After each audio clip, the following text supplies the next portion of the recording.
اهلا بكم. الجزائر بترد الصقر وتتخطى غينيا الاستوائيه في اول ماتش في تصفيات كاس الامم المقامه بالمغرب 2025.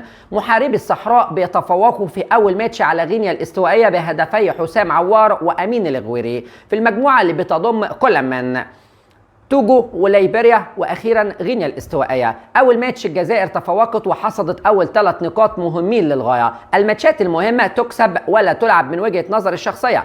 الماتش الجاي 10/9 يوم الثلاث بمشيئه الرحمن امام ليبيريا خارج الديار. تقول لي ازاي ماتشات كبيره ومع غينيا الاستوائيه؟ اقول لك ان غينيا الاستوائيه هي اللي كسرت سلسله انتصارات الجزائر. اقول لك ان غينيا الاستوائيه اللي تفوقت برباعيه على حامل لقب كاس افريقيا الماضيه في كوت ديفوار صاحبه الارض والجمهور. عموما اداء اكتر من رائع لبن سبعيني وبن رحمه وبن حجام افضل لاعب في الماتش، واداء متوسط جدا لاحد اهم مواهب الكره المغربيه اسماعيل بن ناصر، واحد اعرق لاعبي كره القدم على قاره افريقيا على مر التاريخ رياض محرز. عموما الناس اللي بتتناقش على الظهير الايمن عيسى مندي وبيقول لك اداء متواضع وفين الخصائص وفين المقاومات، هحب اقول لك حاجتين. الاولى انه ما كانش ظهير ايمن اساسا، والثانيه ان هو اصلا الراجل طول حياته بيلعب ظهير ايمن من ايام حليش ومن ايام بوجرة ومن ايام النادي الفرنسي ريميس، دي حاجه لا غبار عليها. انما في الماتش ده فلاديمير بيتكوفيتش كان ملعب اساسا 3 قلب دفاع، 3 قلب دفاع وجناح ايسر معاهم، مش بيلعب ظهير ايمن. هو مش عايز منه اي خصائص غير تامين الدفاع فقط، مش عايز منه اي حاجه في الحته، والراجل ادى باكمل وجه من وجهه نظر الشخصيه، لانه اهل مكه ادرى بشعابها.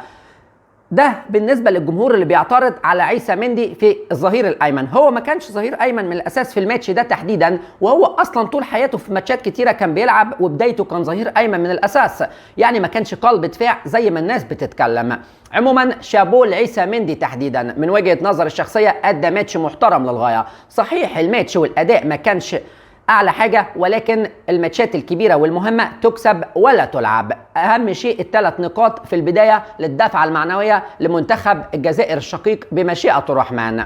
عموما المنتخب اللي تأسس 1962، المنتخب اللي حصل على التصنيف رقم 15 عالميا تحديدا اكتوبر 2014، المنتخب اللي تأهل 4 مرات للمونديال لكاس عالم، المنتخب اللي حصل على 2 افريقيا 1990 و2019 اللي أقيمت في مصر، منتخب له باع كبير، منتخب عنده عناصر وجودة تقنية مرعبة منتشرة في جميع أنحاء أوروبا، منتخب جميل بكل معاني الكلمة، المنتخب الجزائري الشقيق، المنتخب اللي عمل رقم قياسي صعب على أي منتخب أفريقي تحقيقه فيما بعد، المنتخب اللي 2023 لم يتلقى أي هزيمة دولية نهائيا لا رسميه ولا وديه، وحقق الرقم ده 3 مرات من قبل 2019 ل3 اعوام متتاليه من 2019 و20 و21. منتخب عظيم بكل معاني الكلمه.